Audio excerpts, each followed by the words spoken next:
Well, we picked a heck of a day to talk about the Washington Nationals farm system. Dylan Crews, the news just came out. He will be called up to make his debut. Won't be today, but the fact that we know that he's going to be making his debut is unbelievable timing as we just finished our Washington Nationals top prospect list. Fun system, obviously a lot better of a system, even with James Wood graduating. There's just a lot more talent layered through here. Get to talk about some of the draft guys, get to talk about some guys that have made a big leap this year, and some that haven't but still have some prospect relevancy. Do we save the Crews conversation for when we get to number one and how it fits in? I'd imagine so, but man, I just want to start off the top with, this is exciting. You got to be so excited if you're a Washington Nationals fan, and I'm really glad they're doing it at the end of this year. He gets that taste, and Nationals fans get a little bit of that excitement and a glimpse into the future. James Wood's been dialed in and playing phenomenally, and now his AAA teammate joins him. Well, and dude, it's not just like a gift, like let's throw you a bone and get you up here for the experience. Like, he's earned this big league call up at this point, dude. He's been balling over the last couple of days. Dylan Crews is coming off a 2-for-6 day, which followed a 4-for-5 day, which followed a grand slam day. Or at least a 4 RBI and a homer day. I mean, this guy had homered. He's homered in one game over his last couple, but he's got an RBI in 1, 2, 3, 4, 5 of his last 6 games. He's balling out right now, man. Yeah. And he looks as comfortable as he's looked at the AAA level. I'm really excited to see what this outfield looks like with Wood and Crews. It sucks that Jacob Young is going to have to move from center because I like watching him in center field, but Crews is a phenomenal defensive center fielder. I'm so excited to see their chemistry out there in the outfield. This is going to be one of the better outfield pairings in baseball in a little bit. I'm not sure how soon that's going to happen, but we're going to get our very first glimpses now. Yeah, which is so much fun. And there's the future is bright in Washington. Like it's fun to be able to say that again. And if you're going to, rebuild, of course it has to happen. We've talked about this. You get hyped up about the young core, and sometimes it doesn't always translate. But I think that the pieces that they have here, you can feel pretty confident about, it translating. And also several of these important pieces are already kind of settled in at the big league level. When you look at a CJ Abrams, I wouldn't say Wood is settled in, but I think he's clearly shown that, he can make that leap. There might be an adjustment period at some point, but we're seeing that this is a pretty much close to that final form of James Wood that's a lot more polished and well-rounded. You get Crews coming up, but then the pitching side of things as well, just more arms of interest, multiple like breakout type of arms that we're going to talk about. Everyone is like 6'6" and above in this system too, pitching-wise. So it's really fun. And then they've got some interesting lower-level talent as well, as we'll start with out of the gate. But as always, you can follow along with the link in the episode description. And like we do, as always, on YouTube, we will be sharing our screen here. The names to watch, it's still not a very deep system. I think part of that is because of the fact that they haven't done as well in the past on international free agents. I think they're getting a lot better. But there's been years in the past where like it's just they've missed on several IFA guys. I think it's more of they previously really struggled to develop. I think they're clearly getting better in that regard, and I think adjusting as an organization, and we're seeing that. But several players that they acquired at the deadline kind of fill out the system and give them a little bit more length, and that's kind of right where it starts off. Yeah, man. I mean, Caden Wallace is the first one, but before we really break down Caden Wallace, I do want to say that there is a glaring omission from the names to watch that was, we were fully aware of leaving him off, and that's Elijah Green. And Elijah Green was a top 5 pick. Did he go 3rd or 4th in 2022? But Elijah Green has just been so tough to watch, and the K rate is beyond what you could possibly dream up for a guy like that. Is there a ton of juice there? Yeah. Is he going to make contact? We haven't seen it, and it's been almost 2 years now. So that's a guy that you're not going to see on this article, which is brutal, like absolutely brutal.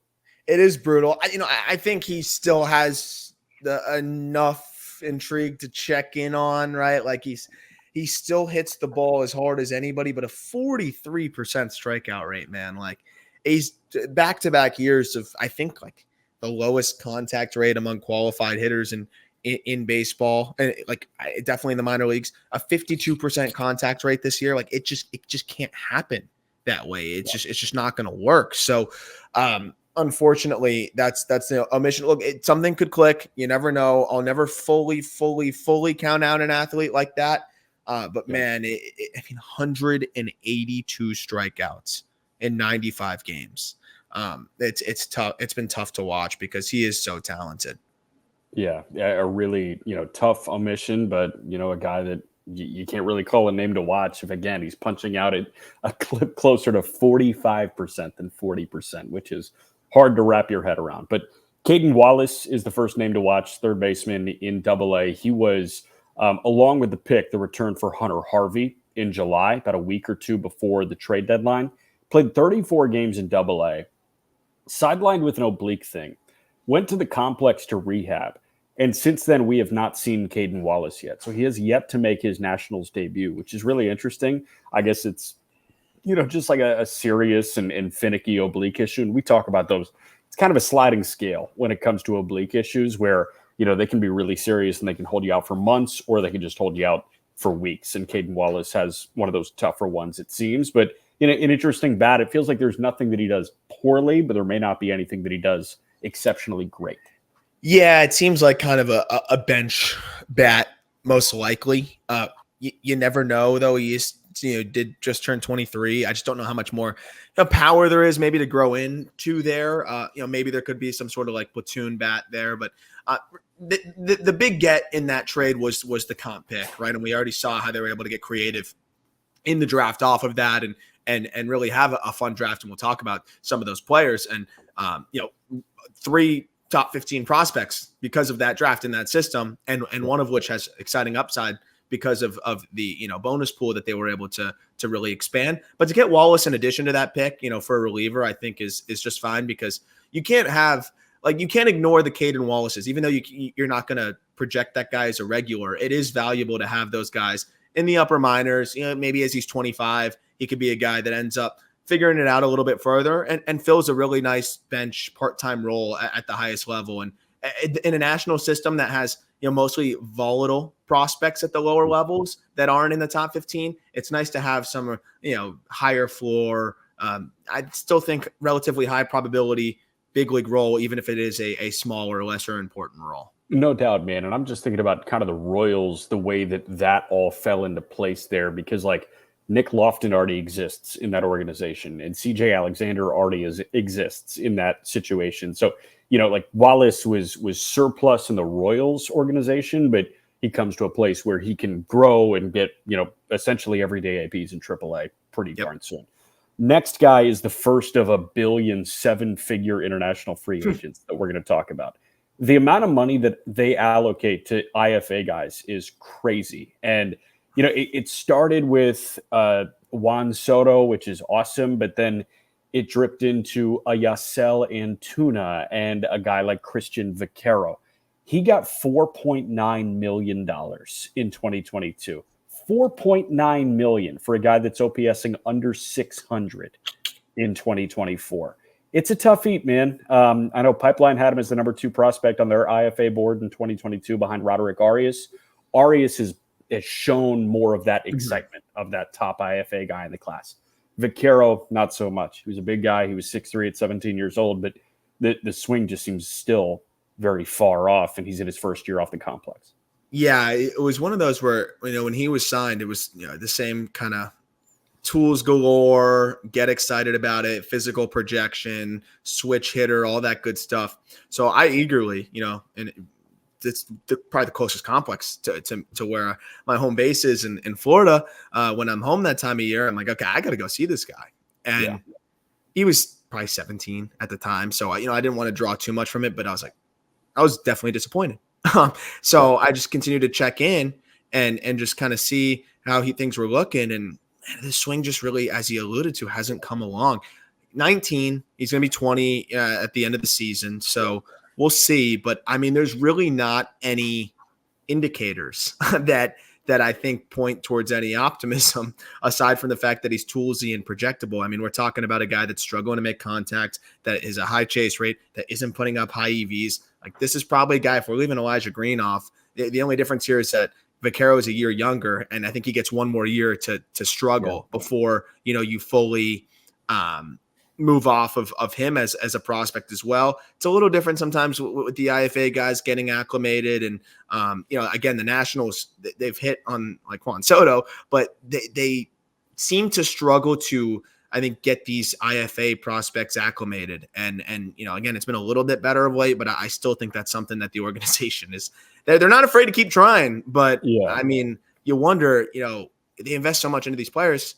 Maybe they should invest a little bit more into the infrastructure and how they're getting these guys acclimated, because it really is a different process for international free agents. It's a really incredible thing, both good and bad, and challenging when you're getting $5 million, you're coming to a new country and you don't speak the primary language, and you have lofty expectations on you, and you're supposed to develop the same way as, these kids that are born and raised, a lot of them maybe not that far away from where they're training. And I mean, it's just a totally different beast, and you got to make sure that these guys feel comfortable. And when I see Nationals prospects, a lot of times in the IFA front, it never really seemed like they ever got that comfortable.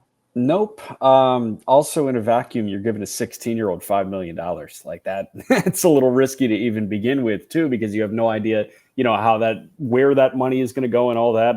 And that happens with everybody. And that's, but the point being, like, the organizations that have a higher hit rate, which is still such a crapshoot, the ones that do have a higher hit rate have more invested into making sure that these players get acclimated and feel like they can get comfortable more quickly. I can't imagine how difficult it is to make that leap. Yeah. Now the antithesis of Christian Vaquero. Brad Lord, the right-hander in AAA. Brad Lord, from a data perspective, it's really hard to understand how he's thrown to a sub-2 ERA this year, but he's thrown to a sub-2 ERA this year. 24-year-old had a 1.4 in 12 starts with Harrisburg before getting the call to Rochester. This guy has made 9 starts. I know it was interrupted for a moment with just a teensy injury slip up, but this guy's got a 3.14 ERA to open his AAA career. It's It's 4-seam and sinker, or is it 4-seam 2-seam? And they're both like 90 to 92, but somehow he gets whiff. It doesn't make any sense to me. It doesn't. And this is another one of those prospects where it's like a national system that had not had much pitching in the past. Like, you welcome the Brad Wards. And they've got pitching now, too. We'll get to it. But, like, you love to have these types of higher floor, just fill a role, eat some innings types of guys, too. They seem to like the 2 fastball guys. And there's a couple of different prospects we're going to talk about that have the 4-seamer and the sinker. They seem to like that. And, it has worked a little bit, with some of these prospects for them. Lord seems to have just kind of found something this year where he's able to massage his way through lineups. But what's interesting is, I think he's leaned into that sinker more this year, he's leaned into that 4-seamer a little bit more this year, to be able to get more whiff and get a little bit more ride and not be as much of just a true ground ball pitcher. And that's worked. So I think he's more of a depth arm and like kind of a fill-in guy. But, you can use that, and maybe he can be like a multi-inning middle relief type. Can you explain how he gets whiff on the 4-seamer, if there is anything to explain? Because I don't really get it. Maybe it's just a hitter thing, and they're geared up for belt and below, and then he's got a fastball at the top, and it's an execution thing, and he gets swing and miss from that. But it seems like, from the data points that I could see, there's really not much that screams, oh yeah, whiff pitch at the top of the zone. Yeah, it's funny. I think part of it might be the dual fastballs, because you have the one that's sinking downwards and you have one that's running upwards, or at least staying on plane a little bit longer. And just from that alone, I think maybe that gives hitters 2 different angles, 2 different perspectives. Because there's another pitcher we're going to talk about that also has no business. It's better stuff, but doesn't have the business like being as swing and miss as oriented as he has been this year either, if you look at the stuff, kind of in that vacuum. But I think the fun thing with some of these arms is they almost lull you, right? Like they almost like slow you down. And then sometimes that 4-seamer just ends up getting up on you. The funny thing with Lord is that it's like a funky release. And I really think it's just the bizarre release that makes it play. Because even the pitches that are labeled as like 4-seamers, the more I'm looking at the data, are more 2-seamers. They're just not as much of a 2-seamer. So I really think it's just like a weird, he only gets 5.3 feet of extension. So like he's throwing the ball from like the rubber, and then it's from this like funky, like low 3/4 behind him type of release, and it's almost like he goes over it. Yeah. And then it's almost like he's going over the baseball. So I don't know if it seems like everything's just two seam and then more of a two seamer. So I think it's just weird. I simply just think it's weird, and that's enough. So it could be a guy that could just be weird in middle relief. That's totally fine. A guy that I think could actually serve as a back end starting pitcher is Andrew Lara. And Lara is, he's leaning into a sinker slider thing right now. And he was another 7-figure IFA guy, July of 2019.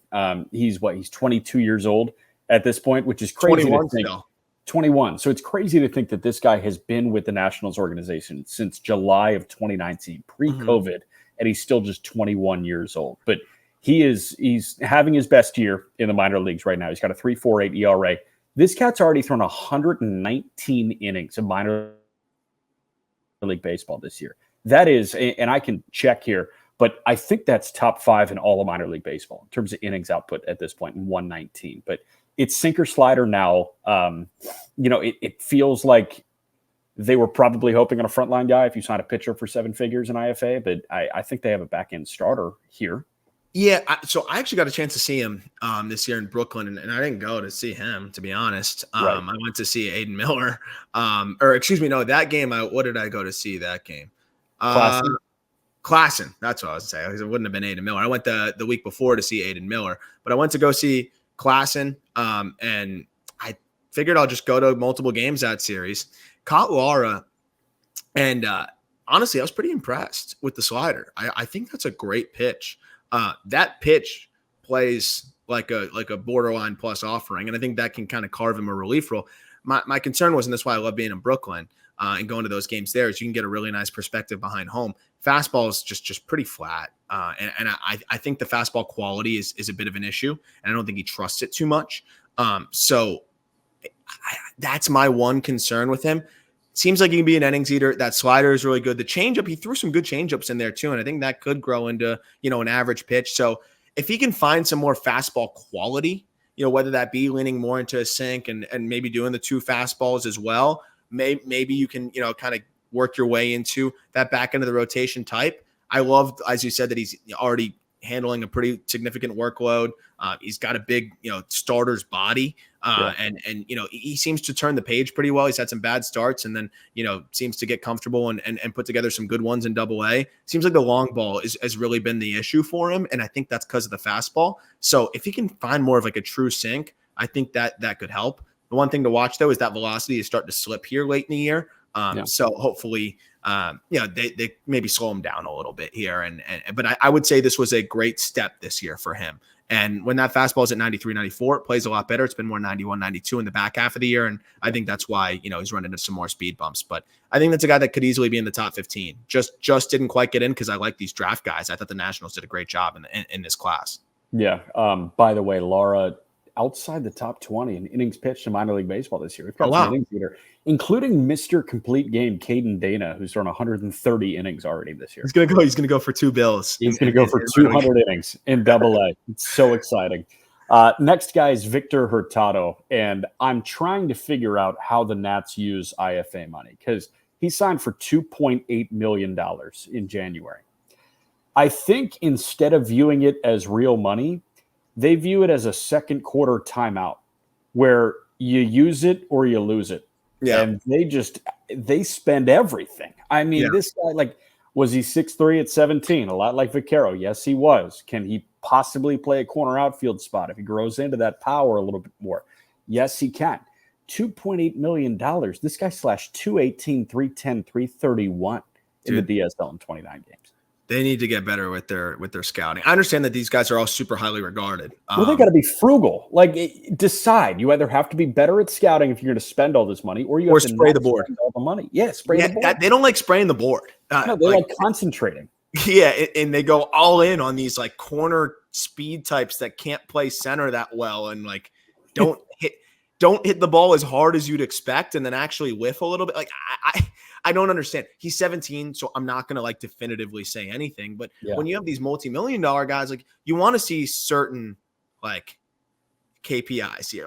There's just certain spots where you just I would want to see at least average contact. The only thing that I've seen from him that's like kind of encouraging is his approach, very selective, which is nice from these younger players that usually translates quite well. But like, I've just been shocked at how many of these Nationals IFA guys, like they just immediately don't look anything like what their amateur reports were. So like that's a concern. Again, I think they've done better with some of the second tier guys that they've added in recent years. But like, I wonder if they're going to just start spraying the board a little bit more. And we'll see. You can't teach an old dog new tricks, I guess. Marquise Grissom is the next name, and this is a draft guy, and you know his dad. This Marquise Grissom opted for the mound instead of center field, where his dad was, a 4-time Gold Glover.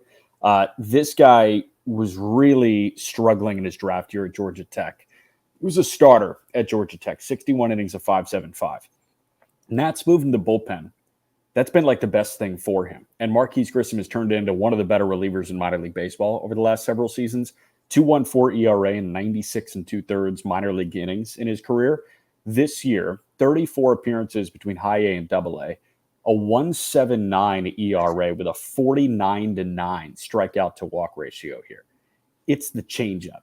Yes. He's got that crazy, tumbling, diving changeup. It's not this Brewer Yoho Devon changeup, but when you talk best changeups in the Nats system, Marquise Grissom is up there. It might be the best. I'm trying to think. I mean, Sykora now with where that, but still, this is a better changeup than Sykora.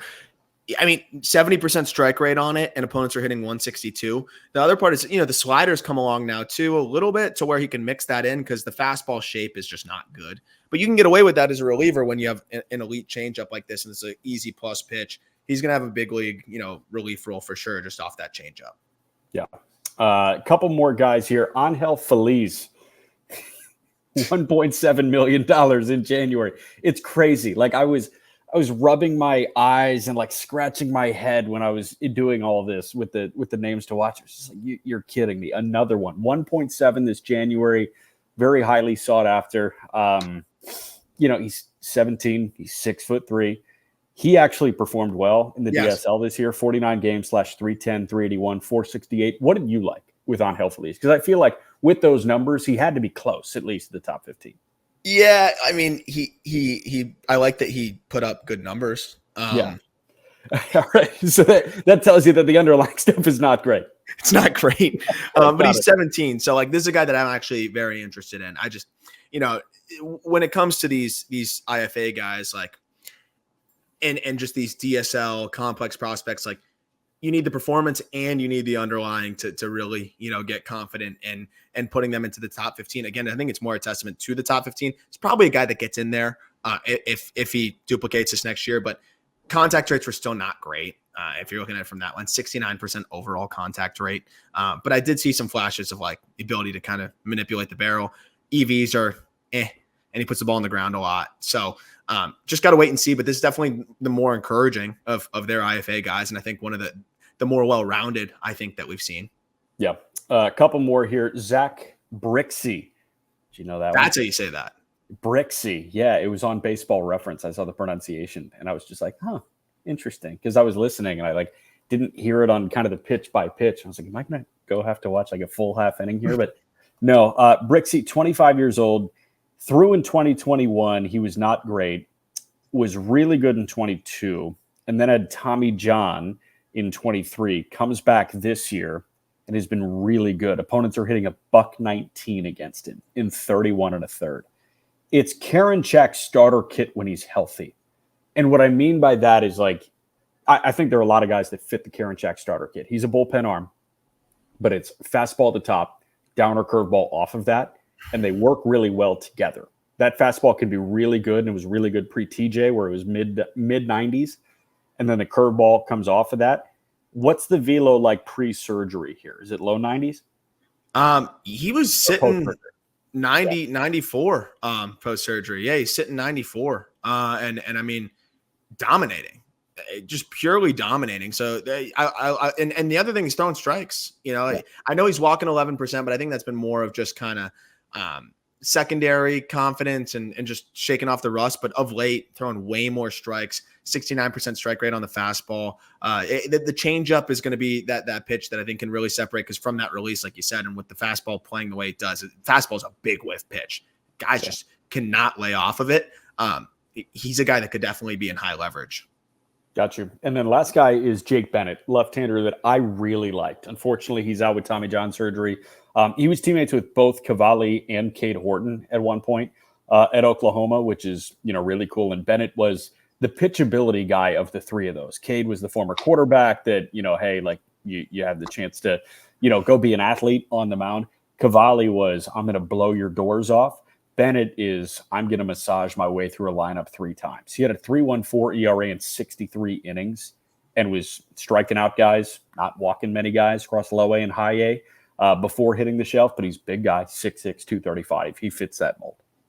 Great changeup as well. Just can pitch. That was the same day I saw Vaquero. I saw Bennett throwing on the field adjacent, and I was just really impressed with the way he throws. And I mean, they were throwing righties, lefties. Wood was up there. They had different prospects kind of coming out and trying to hit, and he was just picking them apart.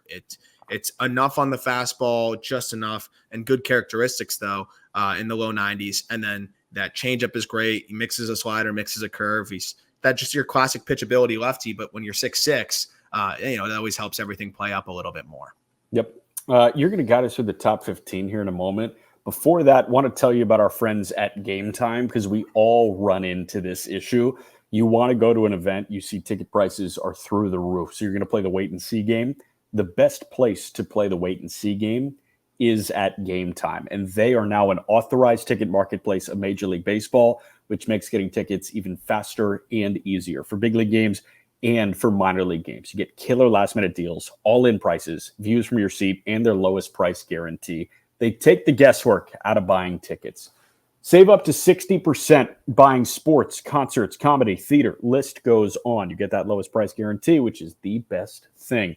Download the GameTime app, create an account, and use code JUSTBASEBALL, all caps, one word, for $20 off your first purchase. Terms apply. Again, create an account and redeem code JUSTBASEBALL, all caps, one word, for $20 off. Download the GameTime app today. What time is it? Game time. Ooh, I like that. Right. They changed up the slogan. I'm surprised that wasn't like trademarked by somebody else in the past. Like, it just feels like one of those that's just been a staple for so long. Wasn't that the High School Musical thing? I don't know. You know what I'm talking about? It's a banger that GameTime got their hands on that one, because, like, I mean, that fits perfectly. By the way, when Brooklyn don't want to do the media credentials, because again, you go right behind home plate. I used GameTime last minute. I literally decided like 40 minutes before the game, hopped on the train, used GameTime to grab the ticket to the Brooklyn Cyclones game. So you can really use it for anything. You can use it for anything. You can literally go to a minor league game for free, essentially using GameTime with that $20 credit, which is like so cool.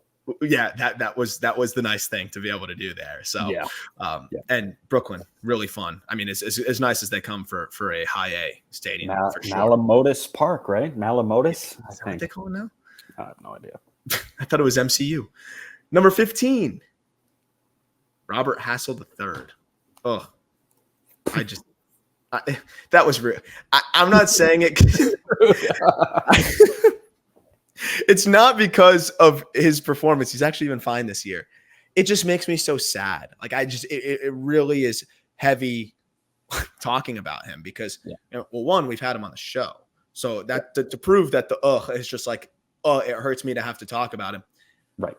I fell in love with the prospect that Robert Hassell was in 2020. Albeit I didn't have access to nearly as much data and information as I do now. And there's probably some things that would have tipped us off to some concerns with him, that maybe he was, punching above his weight when you see the 10 home runs and some of the things that he was doing in Fort Wayne.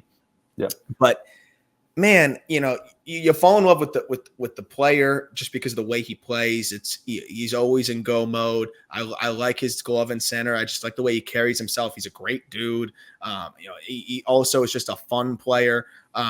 He looked like somebody that could get the bat to the ball more consistently, but again, as he's really climbed up beyond the lower levels, it seems like the hit tool is actually more fringy than you'd think. The plate discipline's fine, but it's just like, what's the big league role for this guy now? Because in the beginning it was like, okay, he's going to grow into more power. He's going to grow into this. He's going to grow into that. He's 23 and he's been injured a lot, which stinks. And I think that has been a big part of it, especially for a guy, handsy hitter that has had wrist, hamate, other hand wrist issues that have really sapped him. And I think that's a big part of this as well. But I mean, I don't know. There's always a chance that, he blossoms into more. You can't fully swear off these first round guys, high school guys, especially too. But at this point, I feel like it would be disingenuous to project anything other than a 40 future value bench roll. And that's what we've got him at. And again, he can outperform that. At this point, I think I see a fourth outfielder type. And, if it were my job to write a report from my front office, that's what I would project him at. As much as I want to pretend that there's more, and there could be more. If I'm put, against the fire here and I got to give my prediction, that's my prediction on him at this point. Which sucks. And I think the tool that surprises me the most is the hit. And I think that'll surprise everybody the most, because I think, when we were talking about a guy that was hitting 300 in high A, we were talking about a 60, maybe future 65 hit tool. And the fact that instead of 55, 60, you see it at 40, 45, even if I saw like 50, 55, I would still be holding out a lot of that confidence. But the fact that it's to the point where it's 40, 45 future is, a tough pill to swallow for a guy that is so stupidly smooth and athletic. Like you just want there to be enough impact and enough malleability to just figure it out when the ball's in the strike zone. And unfortunately, just hasn't really worked like that. And I know when he was really young, there was a lungy thing to monitor. And the lungy thing, I feel like, hasn't really gone away. No. And that's my concern is I just don't think he has the lower half and hip control. Yeah. And now he's been trying to fight through that, and trying to hedge that in other ways has kind of disrupted him and got him away from how he was naturally able to hit. But even when going back and looking at the years that he had, the good year that he had in 21, where he hits 302, right? Underlying stuff, he had a 76% contact rate that year. That's fine. Yeah. That's slightly above average, maybe. But it doesn't say 302. Like that contact rate and 302 don't go hand in hand often. And when you don't have power, you got to see more than that. And he's just the big concern for me is, and we talk about hit tool, even if he's putting the bat on the ball, which even then the contact rates are fringy, it's just on the ground so much now too, where, it's hit tool isn't just, are you making contact? It's, are you making contact with balls that are going to be hits? Because, when you look at Baseball America, for example, they have a great scale of 20 to 80 and how they base it on projecting batting average, right? It's not always that simple, but if a guy's producing a 90% contact rate, but he's hitting 220 because the quality of contact stinks, that needs to be baked into the hit tool too. And unfortunately, just the quality of contact hasn't been there for Hassell. Maybe he can get healthy this offseason, add a little bit more strength, find something with the lower half to control it better. But it just seems very unlikely. If you take away the rehab appearances, I think he had 11 extra base hits this year in 50 plus games. It's just, I just don't know how it's going to come along into anything more than a part-time role at this point, unless there's a major change. Stinks. Number 14, Kevin Bazzell. I want to say it is Bazzell. He's actually at low A now, so we got to update that. But I think he's played one game. Catcher, really interesting profile, because he's a catcher that played third base his first year at Texas Tech. He actually redshirted his first year. Then he plays third base. And I think he probably redshirted because he wasn't really ready to catch. And they wanted to see how things would develop. But he's a great bat to ball guy. It's a hit tool that could end up developing into plus. I think, most likely is above average, but still really solid. Plate discipline's good. But it's just what else are you going to get there? Because at the same time, it's okay. Is he going to develop behind the dish? He only really caught for 1 year at Texas Tech, and it was iffy, but he's a really good athlete. He's got an above average arm. There's not much power there either. I very much struggle to figure out what the profile is, but when I see a guy with above average bat to ball that has the ability to fall back on other positions as well and good plate discipline, if he can grow into fringy power, there's kind of this super utility David Fry type of role that could be there. But I think that there's enough athletic ability and a good enough arm here where he might be worth the project behind the dish. And if he can develop into an average catcher, I mean, you've got a guy here that's above average hit and good on base skills. That would be a potential everyday backstop. But I just like the range of outcomes here where if it doesn't develop behind the dish, you still could have a big leaguer here because of the bat and the ability to play other positions. High school teammate with Jet Williams, the New York Mets. Oh, I didn't know that. Rockwall Heath High School. Yep, Bazzell was a year older. Both born in 03. I think Bazzell was a March kid and Jet is a November kid. But Rockwall Heath, also the alma mater of Kanan Smith and Jigba, noted Birmingham Baron of the Chicago White Sox. But it's fascinating, man. And you see catcher taken here early in the draft. It's like, they've got Kiber Ruiz on that extension. They took Lomavita in the comp round. Why are they taking another catcher? Yeah. I don't think it's to create that internal competition. I think it's because they don't view Bazzell as a catcher, but they like the bat. Exactly. Or okay, he developed into a catcher. Oh no. What are we going to do? Yeah. So I think I'm great point. I think they really like the bat. And I think that's what spoke volumes to me. How much power we'll see. The EVs were kind of but if he's doubles with that field of hit, I mean, it was an in-zone contact rate in college, I think north of 90%. And it wasn't like he was playing, in mid-major. There's different outcomes here where there's a big league role for Bazzell. And if he can even be that, again, I think that David Fry prototype is a fun one. I don't think he's going to have as much power or anything like that, but there's some value to the guy that can just fill in and catch every once in a while and just hit enough to where you move him around the diamond. 13 is, I think, a really fun pick and a guy that info very limited. And that's why you got the NA on plate discipline. I ain't going to BS you guys and give you some, I could just throw 35 present, 50 future and just say, I guessed. I don't know what his plate discipline looks like. I was able to get video on his swing and I was able to get video on him defensively. I really like the swing. And this is a super fun athlete. This guy led his high school team in New Jersey to a hockey state championship. I don't know, maybe he didn't lead them, but he was on the team. I don't know enough about hockey or the stats. I don't want to say led. What's so funny is whenever you read the bio of anybody, college websites, I see this all the time on college basketball bios, college football bios. It's led their team to a 4A state title. It's are you sure? You were the second wide receiver. I'm not sure you led them. Yeah, it's sick. He was a big part of it, but I realized that as I was saying, I'm I have no idea if you everybody led their team. It's every double is 110 off the bat, 5 days removed from that double. You know what I mean? Yes. It can be looped down the left field line, but you scorched it 5 days from now. Exactly. So he played a part in a state champion hockey team, which is still insane. He was late to baseball season because of that. That's a testament to the athleticism. Nolan Jones is another one of those hockey players I can think of off the top of my head. Was Sal Frelick a hockey player? Yeah. Yeah. There's some good precedent there on guys that, were hockey players and have had success, I think, and there's a lot of hip mobility and lower half control aspects to that I think are quite valuable. Aside from the fact of just what you're doing when you slap a shot and everything like that. Right.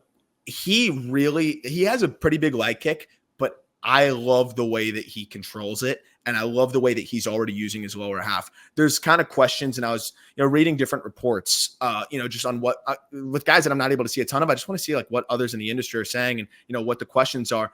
And everyone's torn because I think the looks were so limited on him and being a Northeast guy of whether it's hit over power, power over hit. I personally think it's going to be power over hit. Not to say that it's bad hit, but when I see his build and when I see what he's able to do in the box, and how he's able to use the ground already, I think he's going to grow into above average power. He's a plus runner. Don't really know the defensive home. I didn't love the actions at short. I'd imagine that he just hasn't played a ton of baseball relative to a lot of these other high school draftees. But also, reminder that the trade that they made for Harvey kind of allowed them to go get Dickerson, who they gave late first round money to sign. This guy had major helium leading into the draft. They gave him I think 24th, 25th round pick or 25th overall pick money to sign. So this is a really talented player with plus speed that I do think if it doesn't end up happening at short, could get looks in center. or he's this power-oriented second baseman who could potentially steal bags and be fun there. So I don't totally know what the outlook is yet, but I know that this is a great player to add to the fold when you have 2 college guys also selected there. I love the upside here and the potential that they were able to get with the third of their exciting picks. They gave him 3.8 at 44th overall. That was the slot value of 22nd overall. So they literally paid him double the number that he went, equivalent to Vance Honeycutt's slot value. So think about where Baltimore got Honeycutt, mid to late first round. That's the kind of money that Luke Dickerson got. And Vance got a little bit over slot. He got 4, but Dickerson not far behind. This dude ran a 6'3", 60-yard dash. Yeah. Flies. He can motor, man. And I know there was some helium, and I think that's why he was able to squeeze out this much money from the Nationals, that the Yankees maybe were in on him. Being a Northeast kid, the Yankees don't miss their Northeast kids. And, I think there's some similarities to like Sammy Stafora, who has actually turned into have a nice year this year out of Cincinnati, but I think he's toolsier and even more impressive of a prospect. So another really just fun upside guy to add to the fold here. And what was, I think, a really underrated draft. Love it. Number 12, Jose Tena. Having a nice little stretch here in the show. I like him, man. And I was really oscillating between 40 to 50 or 40 to 45 future value with him because, he's a very high probability just bench piece here. But, 45 is like part-time big leaguer. And I think he could end up, potentially being an everyday guy if he hits enough. The problem is it's 40 hit, 40 plate discipline. We talked about him when we did the Guardian system.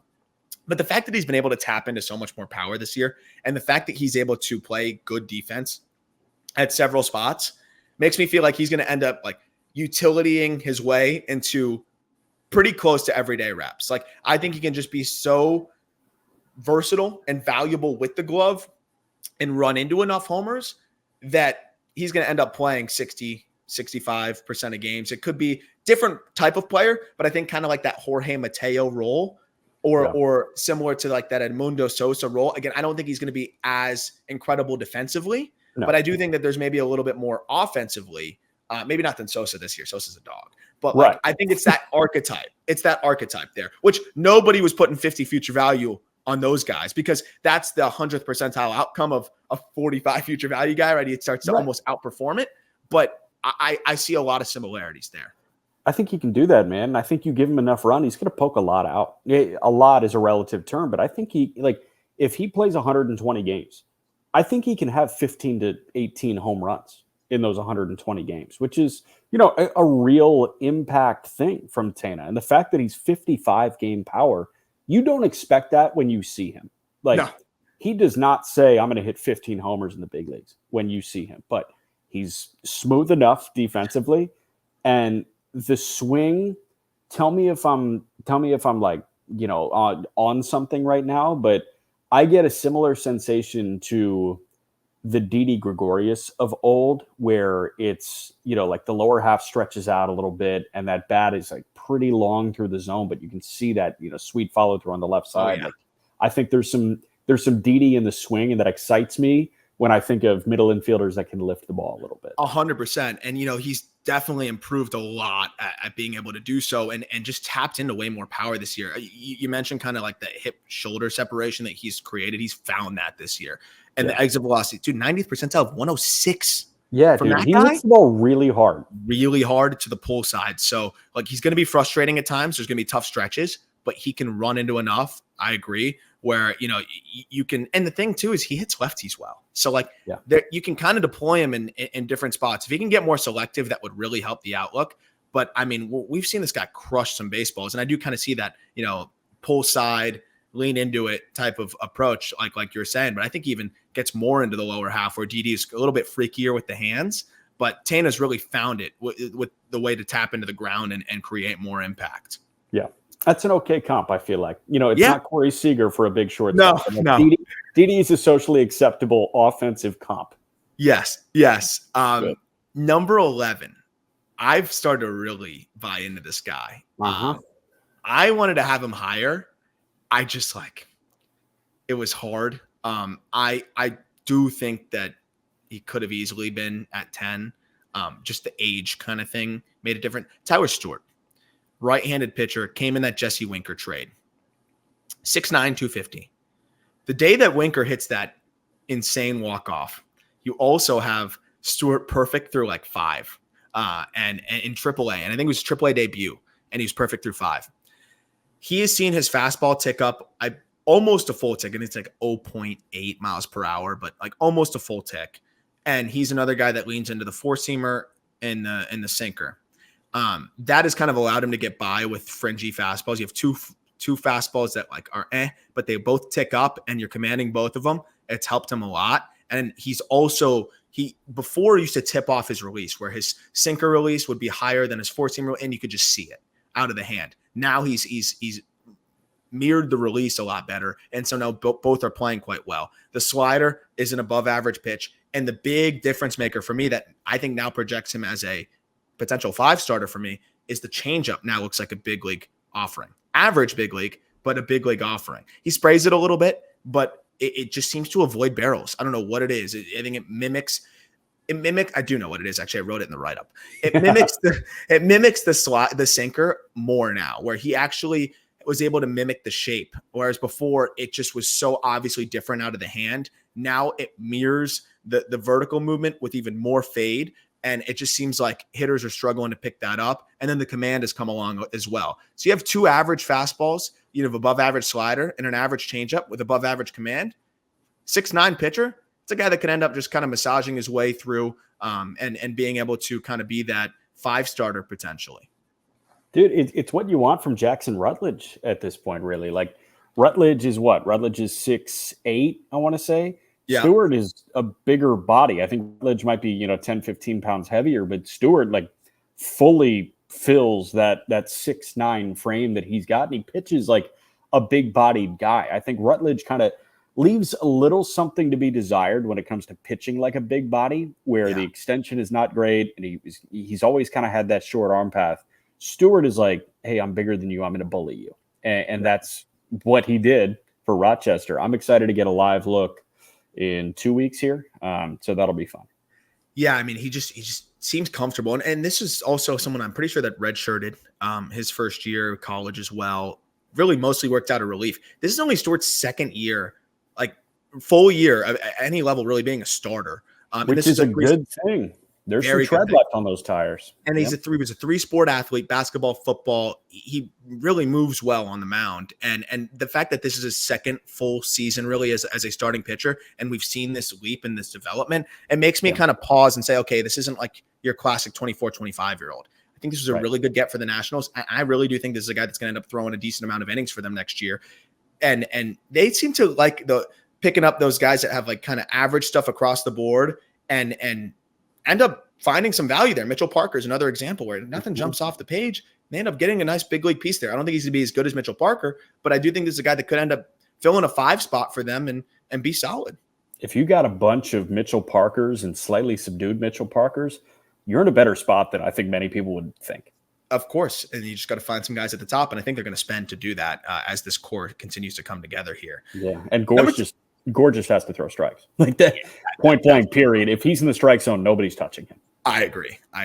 I think with the core that they have now, though, Gore, you love him as a 3, and I think they go spend and try to get some guys at the top. I think that makes a ton of sense. I like it. 10 was a very difficult player to evaluate for me, and he continues to be. Yohandy Morales, didn't love him as much as others out of the draft, and it seemed like actually teams didn't love him as much as maybe the rankings and the industry maybe thought he was regarded as. Really mashed at the University of Miami. He was a draft prospect out of high school, and he's just been a masher. I think he was on like the 12U USA team. Like that guy's just been one of those kids. It's just kind of Ryan Clifford type where just been a top prospect forever. Sometimes that's not great, and it seems like that's a little bit of the concern with Morales. He's already starting to play a lot more first base. I actually don't think he's a disaster at third. He's got a rocket for an arm. Footwork isn't great, but I think he can be passable there. He actually looks really good at first, so I think that's why they're putting him there, where he could actually be an impactful glove, and it maybe allows him to focus a little bit more on the bat.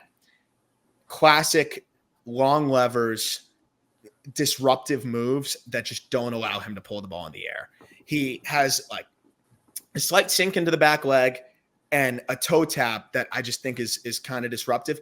And he tips his barrel dramatically. Like I pulled out the protractor and it was like, he's 90 degrees is straight up in the air, right? Pointing straight up at the sky. He's like 80 degrees. So he's like pointing it over.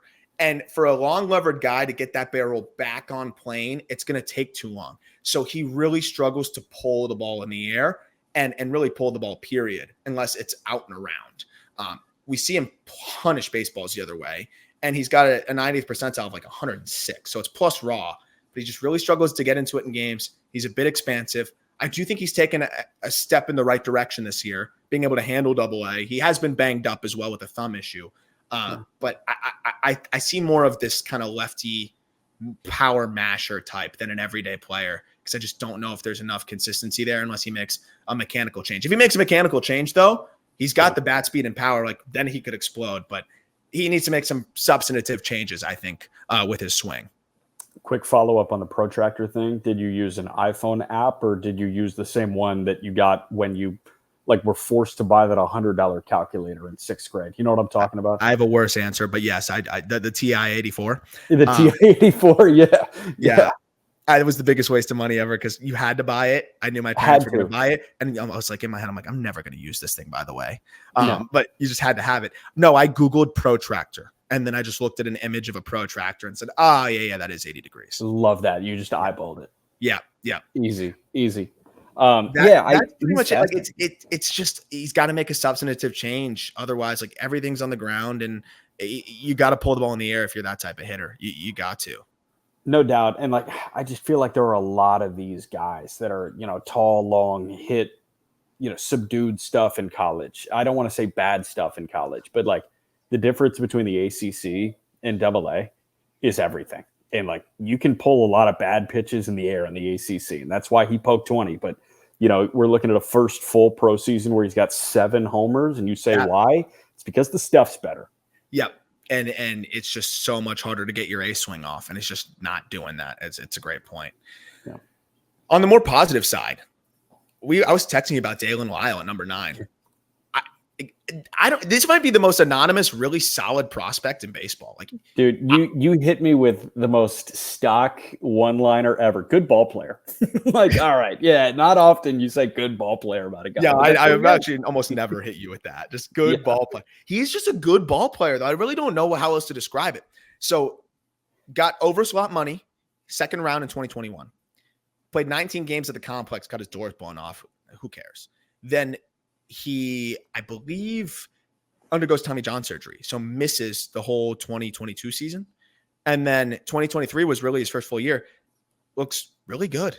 Above average numbers. And then 2024, more of the same. He's fast, but not great defensively. I don't know what's the deal with these guys in the national system that are fast, but like can't play a good center. No. He's very raw. But the closing speed was evident in left. I think, ultimately he's just going to be a left fielder and can boss him into a fine defender there. But what I was impressed by is so simple in the box, like almost no wasted movement. Good feel for the barrel. The EVs are not bad. They're actually like average, but he just doesn't quite tap into the game power yet. I'd imagine there's some spin components because he actually elevates actually quite consistently. So I do have optimism that he can grow into like 15 homers or just a ton of doubles. He hits a lot of triples, but it's a good feel to hit. It's average plate discipline. I think there's a potential for fringy power, above average speed. Like, this is just a well-rounded player that I think can, hit enough to be an average regular and left. I think I wrote it down in the report, but like kind of this David Peralta light to me. Not the year where Peralta hit 30. I know that's one year, but if you look at the rest of the other years where he's like kind of 770, 780 OPS, I kind of see this like David Peralta light, who, by the way, sneaky hit a lot of triples. Mm-hmm. Well, and, he benefited from that ballpark. Like, Chase is as cavernous a ballpark as we've got in Major League Baseball. I feel like you get the right guy in that. Like, I still think Alec Thomas is going to lead the league in triples at some point. I'm firmly convinced on that. But like, Carroll's going to lead the league in triples because that's what he does, and he flies, and he plays in the right ballpark to do that. But no, I mean, like, that's a fun prototype to have. And this guy, I don't remember the young David Peralta, what level of athlete he was, but Daylen Lile he seems really good athlete type. Yeah. Like he seems like that kind of guy. He's twitchy for sure. And I think for him, there's more power to be unlocked if he can kind of use the ground more. Like he's very just kind of slightly bent at the knees, relaxed, barely loads his hands and just throws the barrel at the ball. And this like toe tap that kind of gets him out of his base. I think if he's able to find, his lower half a bit more, you might see some more power. And the EVs are already average and he already has shown that he can elevate. So it's been more doubles and triples at this point. But, if he's able to get into 40 grade power, even you have above average hit and above average speed. And if he can develop into an average, defender and in left field, I think that's an average regular potentially. So that's why I have 45 plus right now. Cause I think right at this moment, he projects kind of as that like fringe, fourth outfielder starter-ish type guy. But I think there's a chance that he could blossom into, an everyday player. Cool. Number 8, coming off a nice start, another acquired prospect in this system. More of a testament to how good the system's become, I think. Alex Clemmey checks in, left-handed pitching prospect from the Guardians. We've talked about Clemmey a lot. So, like, if you're a Nationals fan and you're just finding us from this episode, I'm sorry if we don't go as in depth. Because also we're tracking for like an hour 25 right now. Yeah. Clemmey, I really do like the ability. Obviously, it's a mid-90s fastball. It's a slider that could be a 70 grade pitch and a changeup that's flashed. The command's below average, and the fastball shape, as we've discussed, is shockingly not great. And you'd think like the release height would be lower. You'd think there'd be some more unique aspects to it. And there's really not. Yeah. And that's why the fastball's gotten hit a little bit harder, I think, than people would have expected. And I think that's my concern because right now it's in low A. So sheer velocity is going to play, especially from the left side in low A. The characteristics and the lack of whiff so far in low A makes me concerned that, he might lose confidence in that fastball even more so as he gets challenged at higher levels. I still see a high leverage wipeout reliever here. He can overperform that. Clearly he's 19. Who knows where it can go? But I imagine that the Guardians probably feel the same way, which is why they traded him and Tena, for Lane Thomas and another piece. Again, so much could happen. But if I had to give my best guess, I see potential lights out, but high leverage reliever, lefty that really dominates off the slider is what makes, I think, the most sense to me if I'm projecting.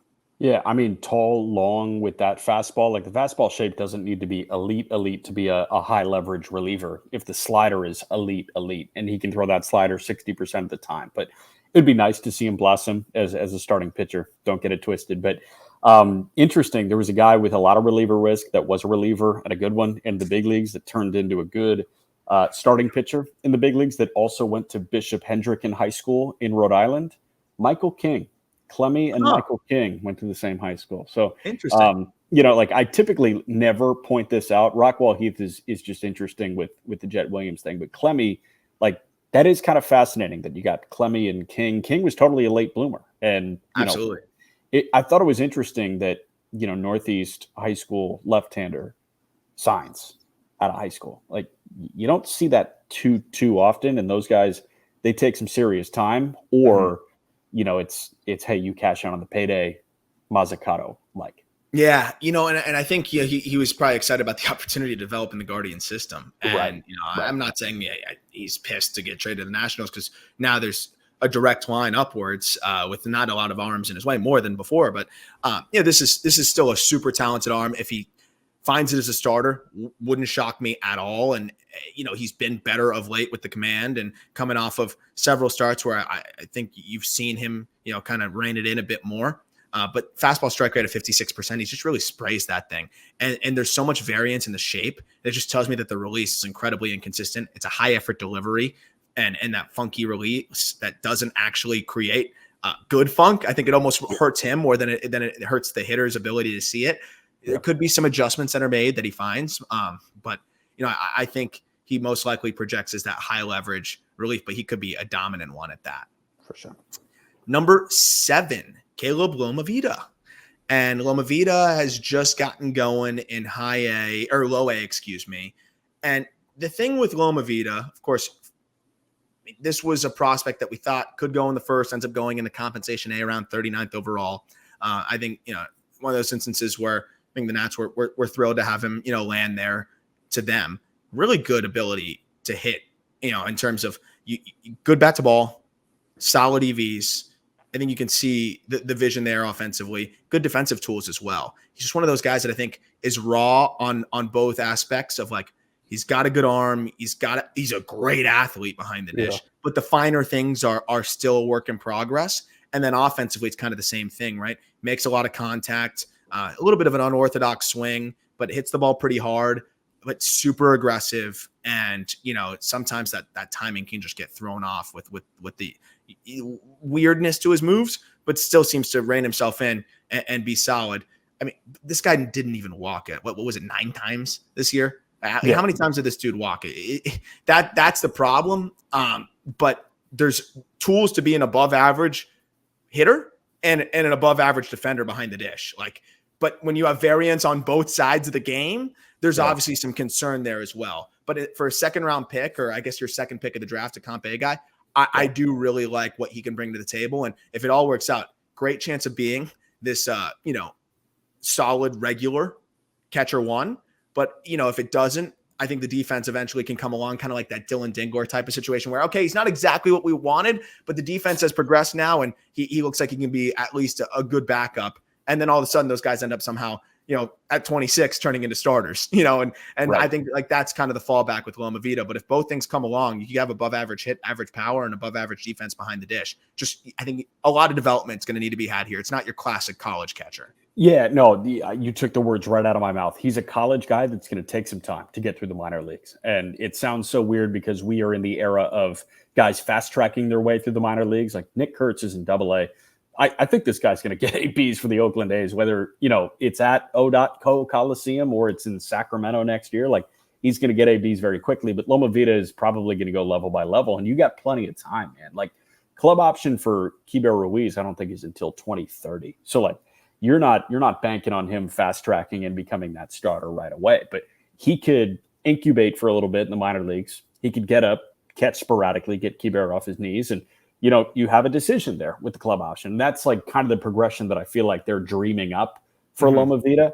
This guy was hit by a pitch 5 more times than he walked at in 55 games. He was hit by a pitch 17 times. He walked 12 times. That's a crazy stat. You should tweet that. You should actually tweet that. In 24 plate appearances in a professional ball so far, hasn't walked, hit by a pitch once. So he's going to get plunked more than he actually higher hit by pitch rate. That's wild. Hit by pitch rate, walk rate. Yeah, there we go. Oh my goodness. That's like Mizorowski. It's like Mizorowski, but in the box. It's crazy. Who I'm probably going to see today, by the way. Yeah, him and Yoho. I'm hoping. I'm very excited. I'm hoping to see both today. But yeah, the only other thing I'll say, the chase rate again being too high is the big part of that. Still, I know you love your sneaky, underrated stolen base guys, 30 plus bags in college. He's an above average runner. So I like the range of outcomes here too. If for whatever reason the glove really stalls out, which I don't think will happen, you could throw him in a corner outfield spot if the bat is good. If for whatever reason the bat doesn't stalls out, I think there's defensive tools where you could really lean into that and then be that above average catcher. So you have this range of outcomes here when you draft an athletic catcher that I think is always going to be, better. And when it's always so hard to figure out exactly, how these guys are going to land. But you got to love the tools with the Lomavita. Yeah. And just want to let them know it's okay to walk. Yes. You don't always have to swing. Right. Number 6, Cade Cavalli. There's only so much we can say here, right? I mean, it's all about health. They seem to have shut him down again this year. One of those just classic things, right? He's rehabbing. He skips a start. They say he's sick, which maybe he was, but then we haven't seen him throw since. I'm hoping it's just residual effects from, Tommy John, maybe some general soreness. But remember, this guy had shoulder issues before the Tommy John. It was kind of like a laundry list of things. So hopefully it's just more residual soreness, things like that, and not other structural issues. Of course, the Nationals are going to be very mum about it and kind of keep it close to their vest. But just a reminder here, and I put out some video of him as we're, just as I was checking back in on the write-ups. This was one of the best curveballs in the minor leagues. Absolutely disgusting. And even in his big league debut that didn't go great, he got a lot of whiffs on that pitch and some ugly swings from some good big leaguers. That pitch, it's a power 12-6, gross. He can get up to, when he's healthy, up to the triple digits. Is the shape great? No, but I think when you're in the upper 90s, doesn't really matter. Changeup is an above average pitch. Slider is an average pitch. Like when this guy's healthy, it's 3+ pitches potentially and an elite breaking ball. I mean, the command was always a little bit iffy, but you just don't know what it's going to look like until he comes back. And I will say in those limited rehab outings that we saw, innings this year, he was sitting in the mid 90s. So that is positive. But of course, then he was pulled for some reason. So we don't quite know. It's just kind of a wait and see game. But, the talent is anything but the question. Yeah, I've got nothing to add here. Like there's nothing new to react to. The only thing I will add is he's happy belated Cade Cavalli, unfortunately, just turned 26 years old. Like we've just gotten to the point where like I want to see him throw in the big leagues, and I want to see him, really settle in. The fact that we've only gotten one start and it didn't go well in 2022, it's tough to stomach with a guy that has this much promise. 12 2/3 since the beginning of the 2023 season. So I'm glad they're going to err on the side of caution, whole offseason to get right. Let's see what it looks like. I can't even really comment on the stuff because we don't know what the stuff will look like. All I can tell you is that curveball is elite. And even in the mid 90s, that stuff's all going to play. And he could be, maybe he's not the number 2 that we once hoped, but he could still, with slightly subdued stuff, be a solid middle rotation arm, or at worst, kind of like a really strong 4 with the stuff that he has. Yeah. And their first pick in this year's draft checks in at number 5. So also shows you, I think, how this system is really solidified. Seaver King, shortstop for now. We'll see where they ultimately decide to, really funnel the majority of his reps as he progresses. I think they're going to, similar to the way Wake Forest went about it, like let's put him in a few different spots and see more. I think Wake Forest is more need-based, though. I think with the Nationals, it's going to be where does he project best. We're talking about a guy with potentially plus speed. Like I just haven't really been able to clock it. I think it could be closer to 70. He has plus raw power, but puts the ball on the ground a lot. Super aggressive, but a good feel to hit, a good feel for the barrel for such a free swinger. The Nationals don't care about free swingers too much. And that's, they like the tools. They like the upside. This is a guy that is above average hit plus raw power. I still think ultimately just settles in his average game, but elite speed and, the potential to either settle in at short or center or third, or it could be this like super utility type that could be a monster, just a tooled up super utility type. I hate comping all these dudes to Chris Taylor, but this one actually, he might be the closest to Chris Taylor. Like actually, in a world of Chris Taylors and Corey Seagers. I love that you're like, he could settle in at short or in center or at third. There are options here. And it's also funny. Tells you what Wake is, that his usage was need-based and not like what Seaver King is best at. Yeah, like Seaver, you play where you're best. Let's go. Like just because they were so freaking loaded. Right. Division II transfer. Big question was how is he going to handle the ACC pitching? I think he very much proved that he can handle it. He got better as the year progressed. Chase is high, something that the Nationals seem to palate more than others. And if that's something that he can cut down, I mean, he scorches baseballs. So like, if he's able to find a way to elevate more, there is a chance for comfortably above average power. I just think he's going to be more of that hard line drives and just spray the ball hard to all fields. It's a violent swing that creates a lot of whip. And I don't think he's a shortstop. Ultimately, I think it's a good third base, or I think it just makes more sense to put him in center. But we'll see. I like the components to his game. Of course, it's just a wide range of outcomes without as much, of a track record and just some of the volatility there as a high chase, high ground ball rate type of hitter. But when you have a chance to get these kind of tools, they underslotted him. And there's just a lot of different ways where he can be an impactful big leaguer. You got to be excited about the upside here. And it's just another one of those like developmental plays for an organization that has not historically developed great.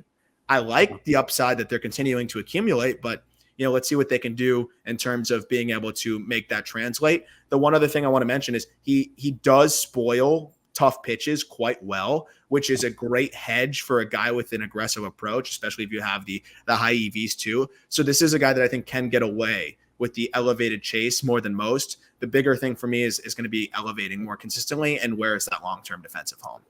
Was he so when I think tooled up players in the 2024 Major League Baseball draft, like I think Seaver King and I think Connor Griffin. Those are the two that jumped out when it's like those were the two most tooled up guys in the draft or in the first round at least. And a name like Christian Moore can jump to the forefront of your mind, but I think these guys are tools a year. Like Seaver King has a lot to dream on. That's become abundantly clear. Especially, and I think if you bake in the hit, because Vance Honeycutt deficient in the hit, Connor Griffin at this point presumably deficient in the hit. Like his hit is ahead of those guys. Of course, Griffin is a monstrous human being, so he can grow into crazy power. But I think Honeycutt tool. Yeah, I think King, Honeycutt, Griffin were the three tooled out guys in the draft. Pound for pound, no one's toolsier than Seaver King because he's 6'1", 195, and the force that he generates, 90th percentile of 108. I know it's metal, but dude, he's 6 foot. So.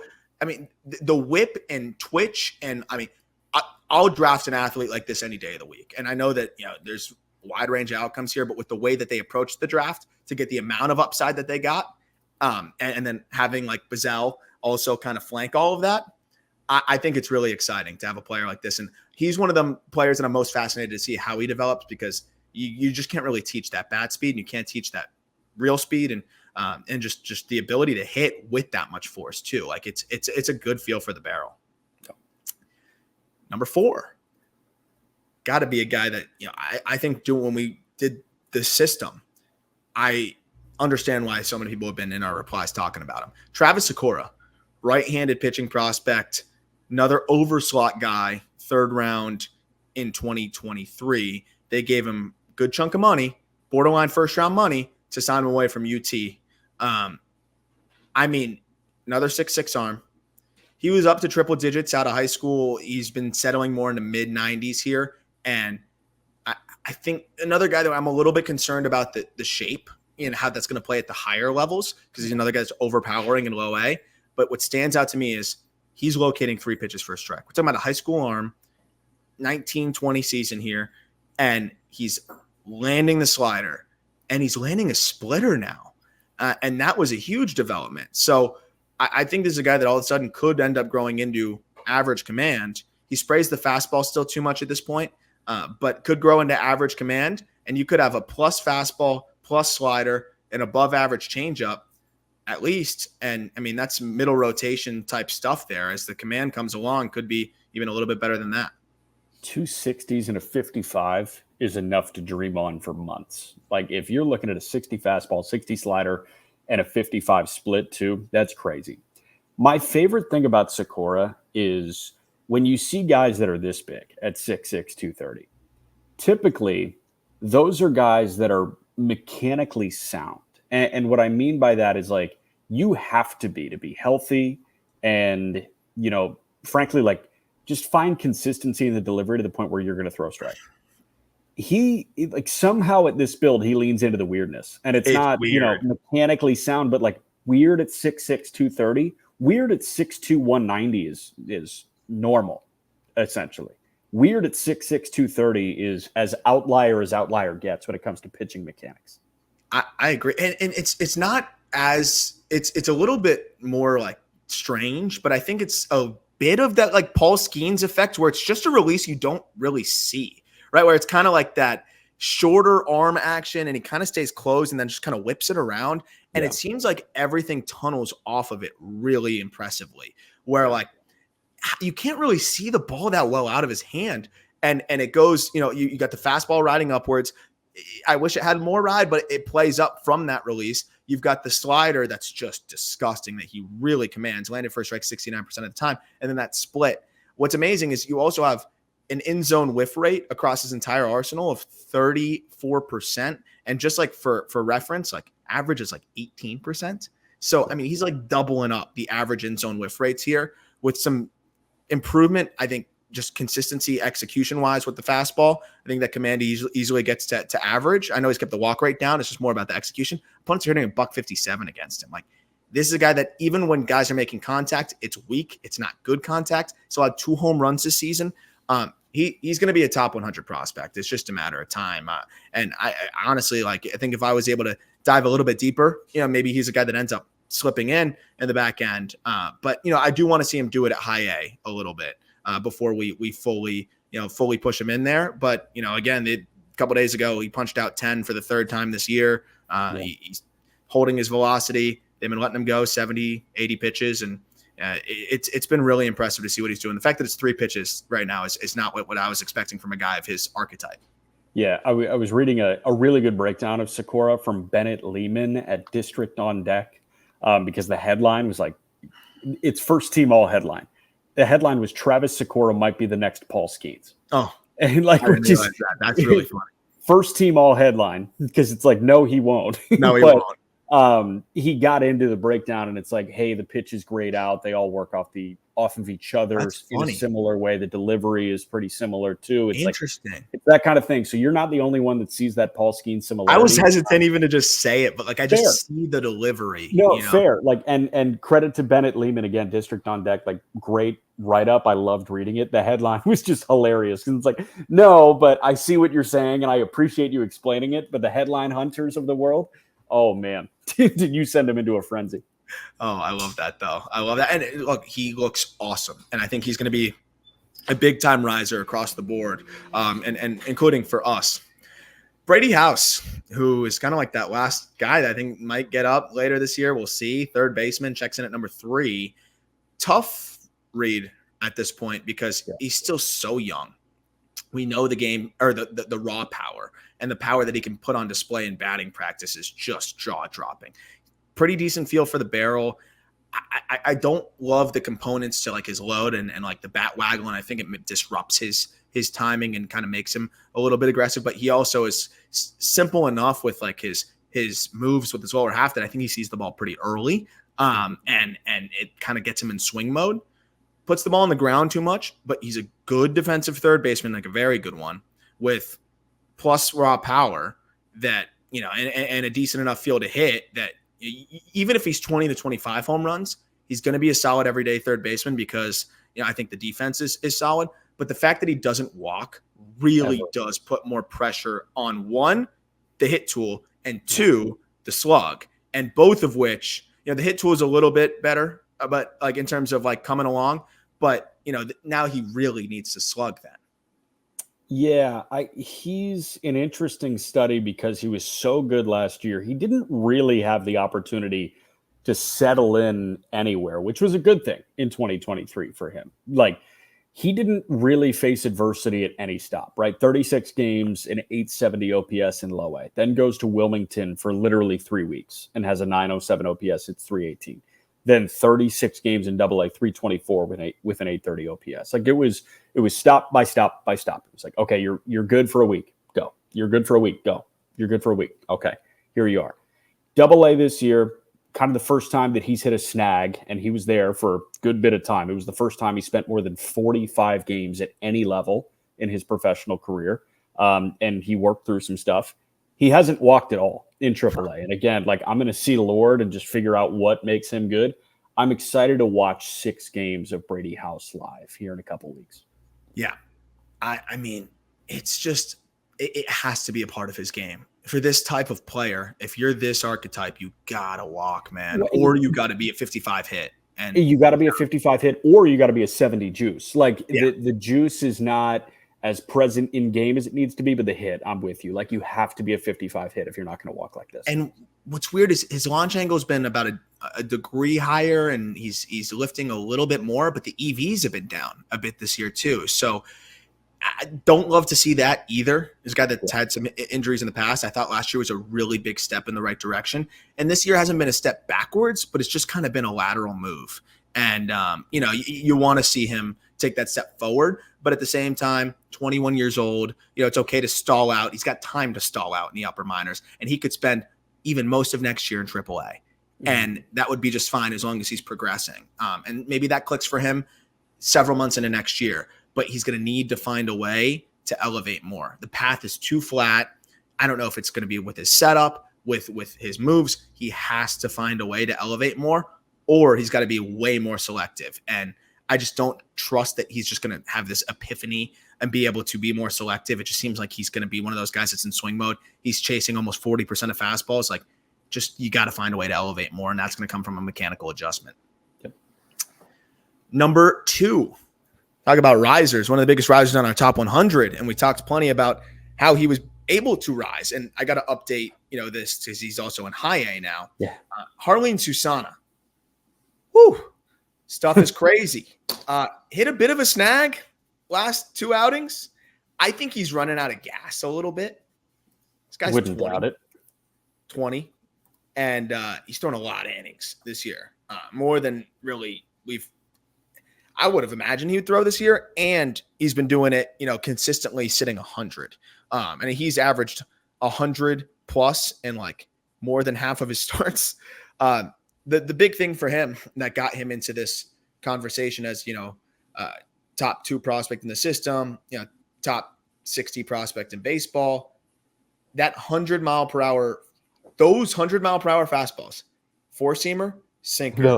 Those, not that, those. Those is very important. Those are strikes now. The slider has been consistently a strike for him relative to the rest of his arsenal, and it continues to be, and that's a wipeout pitch. I think that's going to be a plus pitch by the time he gets to the big leagues. But now that he's throwing those fastballs for a strike, where you get the 4-seamer riding and you get the sinker, he's able to pitch to contact earlier with that sinker, and it's just ridiculous. That pitch is just crazy late run, and then just 100's going to play. So the fact that he's throwing those for a strike is great. Then he's mixed in a curveball that actually looks decent, and he's mixed in a changeup that actually flashes pretty decent as well. So you have 4 pitches here, really kind of 5, and he's throwing strikes all of a sudden. I mean, this guy can be a frontline type of arm. I don't think the command's ever going to get there. So I think it's going to be more of that volatile 2 that can be frustrating at times. But I mean, this couldn't have been a more exciting development for Jarlin Susana this year. You know what he can do? He can go into a bullpen pre-start. I think like 2 years down the line when he's in the big leagues. I think he can show up to Nats Park, go through his, pre-start arm care, go to the pen, figure out which 2 of the 4 pitches or which 2 of the 5 he's got. Like, because he's going to have both fastballs. So fastball, sinker, 4-seam sinker, and then pick one, slider, curve, change, whichever one's working. And he can just go to those and taste break the others. I never think the changeup is going to be one of those, but if he can find the slider or the curveball, any given start, this guy can be a 3-pitch guy essentially with both fastballs and the other breaking stuff. I agree. I think both fastballs and the slider, he could dominate. And it wouldn't even be like a splits issue. He runs that sinker and destroys the hands of right-handed hitters. But now with the feel for it, he's like backdooring at 100. It's like, what the hell are you going to do about that? And then lefties, it's running away from you. He gets above average ground ball rates too. So when you combine the last 10 starts, 36% strikeout rate, 54% ground ball rate, you got 2 different ways to get hitters out. And dude, think about that. If he's got both of those, we've seen guys carve out careers with 2 different fastballs. Like Bartolo Colon threw until he was 65 years old because he was throwing 5 different fastballs. Lance Lynn has been throwing 4 different fastballs all at 92 miles an hour. And he's making $10 million this year, and he's damn fine. It's what Kumar Rocker's doing right now. Exactly, man. If you've got 4-seam sinker and you have that slider, there are a lot of guys that are succeeding in Major League Baseball, borderline thriving in Major League Baseball with less to work with. Yeah, and when that slider's 90, it's going to work, and it's got that same downward action. It's going to work lefties, righties. This guy could be a monster. And it's funny, there's actually a lot of similarities to Rocker with the slider and the 2 fastballs there and what they've been doing. And when you cut that walk rate below 10% over his last 10 starts, it's more like 8%. I mean, that's really exciting with that stuff. Yeah. Speaking of exciting, last but not least, Dylan Cruz. For whatever reason, our faces are in the way here. Let's move that. But Dylan Cruz, obviously the number 1 prospect in the system with James Wood graduating. The stretch that he has had has been really exciting. The defense progressing the way that it has. Can you believe that there were reports coming out of the draft that said he might move off of center? Not true. No. I guess he's made strides there, but he has, but also he was never. I don't think that was ever a huge concern, but now he's turned into a plus defender out there. Yeah, but you watch that guy in Hoover, you watch that guy in Omaha. He was so natural in center. How can you ever think that he was moving out of center? I don't know, but now he's become even it went from natural to innate, like to the point where it's just like, and hearing Trey Morgan talk about working with him, I think was really cool because Morgan really was able to add context to how much work he puts in and also just how innate the reads are for him, how he's been able to get himself to a point where like, it's almost like his eyes are closed out there and he's just gliding. The speed has been there. We were talking about it, like, why isn't that speed translating into more like game utility? We're seeing the speed now play in quick bursts in the outfield with the way he can cover ground. And we're now seeing it on the base paths as well. He's stealing bags more than he ever even did in college. So that's been a fun part that he's added to his game, which I think is great because, the hit I think is going to be above average, really accentuated by the plate discipline. The power, that's going to be the question, like for his ceiling, is how much is he going to be able to elevate? This is still a guy that could pull in the air a little bit more. And we've talked about kind of like how much he likes to sway and really get into his hips. But when he's able to hold it, he can get that barrel and have that path and pull it in the air. But there's times where he can kind of get tied up a little bit. He's so quick, though, with his hands and so powerful that he just loves to go center field. And we've seen him hit 114-mile-an-hour home runs on a line to center field. His home runs are mostly going to be those like, wall scrapers, never really get more than 20 feet off the ground types. And if he is that kind of guy, it's going to be more doubles and then 20 homers, which again, with the defense, with the speed, with the hit, that's still multi-all-star, above average regular. But for him to be that perennial all-star, he's going to need to elevate, especially to the pull side a little bit more, and be more of that selective hitter that he was in college. It's been coming along where we've seen that chase rate come down and we've seen him handle spin better. But to be that like perennial all-star, it's got to be 30 homers, right? And that's going to come from elevating more consistently. But if he doesn't, okay, great. Just scorch line drives freaking everywhere. He's still going to hit 20 plus. He's still going to hit a ton of doubles. He's going to steal 20 bags and he'd be a great defender in center field. So hey, tell me if this is crazy, but I think he is a lock to be the 10th best center fielder in Major League Baseball. Like a lock. Yeah. And he can move above that. Yeah. As soon as next year, maybe not. But like, I think there will be a little bit of like adjustment period for him with like spin again. Like it just seems to be that like, and he's gotten so much better and he's actually crushed spin this year. After the first couple months, I think overall now OPS around 800 or middle at 850 against Come spin on, this year. man. So that's legit. I think very quickly he's going to be, I think like that feels, and I hate giving such lofty expectations, right? But like, it just feels like the floor is so freaking high with this guy where like, even if the bat doesn't come, like if he's doesn't progress any further with the defense and now stealing bags and just the feel to hit and how hard he still hits the baseball, he's going to still be a 3.5 WAR guy in a position that's become very barren in Major League Baseball, by the way. I still think he's easily, if he's stuck like this, a top 10 center fielder in baseball. So assuming he continues to progress, which he surely will, we're seeing him progress every time you check in. He gets better and better and better. You hear nothing but amazing things about the makeup. There's no question about the talent. And like, he's maxed out physically. He's a 90th percentile exit velocity of 106.5. So it's not, he doesn't need to grow in any more power. He just needs to be able to tap into it more consistently to achieve that ceiling. But what I love about him is like, it's not a Yo-Yo Morales conversation where it's like, or even a Brady House conversation where it's like, he needs to elevate to be a regular. He needs to elevate to be a superstar. Right. If he doesn't elevate as much as he should, okay, he's still a real good player for a very long time. Last question for you. Just looking at some of like the photos and freeze frames of point of contact, is he a little bit of a drifter? Or no, is that just like how he's set up? He's a drifter. He was, and that's the thing, because he doesn't really stride the same way as other people. Like he's kind of wider, right? And he like sways into his back hip and then kind of lets it go forward. And like we talk about that with like Harper, where it's like you're swaying and you're still not flying onto the front foot, but like it's very like if you're a little bit early on that sway before the barrel launches, then you're too far forward. So and when you do that, like when you prematurely drift, the immediate tell is whether guys are able to pull the ball in the air. And he has not pulled the ball in the air as much as he should. It's not a disruptive drift to where it's like a major problem where he's going to get blown up at the top, like we're talking about with Corbin Carroll, and then you're going to be rolling over everything. But it's a slight leak that, he already is shored up more and more, but that is a good catch. Like that is the one thing I think that, getting out of that hip just prematurely, the bat pushes a little bit more and you just can't turn on stuff to elevate it. And that's pretty much the only missing piece, I think, with him. How about it? What do you think is like the median and outcome to wrap up with him? You said like 4 kind of feels like top 10 center fielder. Ceiling is perennial all-star, guy that's playing the position as well as anybody.